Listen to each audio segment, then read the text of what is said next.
IPL T20 cricket தொடரோட 2024 season சீக்கிரத்தில் கோலாகலமாக start ஆக போகுது.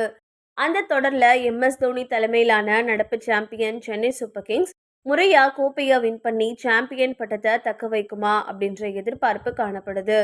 கடந்த வருடம் 41 வயசுலையும் முழங்கால் வலியை தாண்டி சிறப்பாக கேப்டன்ஷிப் செஞ்ச அவர் 5வது கோப்பையா வின் பண்ண உதவுனாரு. மேலும் 5 கோப்பைகளை வின் பண்ணின அவர் ஐபிஎல் ஹிஸ்டரியோட வெற்றிகரமான கேப்டன் அப்படின்ற ரோஹித் சர்மாவோட சாதனையையும் சமன் செஞ்சாரு.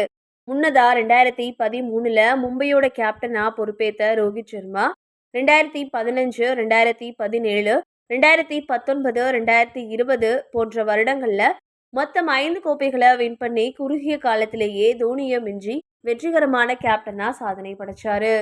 அதனால இந்தியாவுக்காக 3 ஐசிசி கோப்பைகளை வின் பண்ணின தோனியை விட ரோஹித் சர்மா தான் சிறந்த கேப்டன் அப்படின்னு மும்பை ரசிகர்கள் பேசுறது வழக்கம்.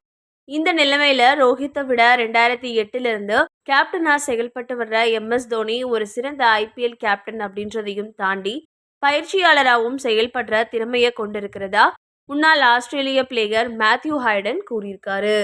இது பத்தி ஸ்டார் ஸ்போர்ட்ஸ் தொலைக்காட்சியில அவர் என்ன பேசியிருக்காருன்னா, இது பற்றி விவாதிக்கிறதுக்கு ஒன்றுமே இல்லை. இது ஒரு வெளிப்படையான தேர்வு அப்படின்னு நான் நினைக்கிறேன். இது ஒட்டுமொத்த இந்திய ரசிகர்கள் மத்தியில் ஒரு மனதாக இருக்கும். நிச்சயமா ஹிட்மேன் என்று அழைக்கப்படுற ரோஹித் சர்மா அத்தகைய கேப்டன். அதனால இது ஒரு கடினமான தேர்வு. ஆனால் நான் தைரியமாக இருக்க போகிறேன். அதாவது தோனியை கேப்டனாகவும் பயிற்சியாளராகவும் தேர்வு செய்ய போகிறேன். அவர் 2008 கேப்டனாக ஸ்டார்ட் பண்ணார். அந்த சமயத்தில் ஷென் வார்னே கேப்டனாகவும் பயிற்சியாளராகவும் ராஜஸ்தான் அணிக்கு சாம்பியன் பட்டத்தை வின் பண்ணி கொடுத்தாரு. அந்த வகையில் தோனியும் ஒரு பயிற்சியாளராக இருக்க முடியும் அப்படின்னு நான் உணர்றேன்னு சொல்லியிருந்தாரு.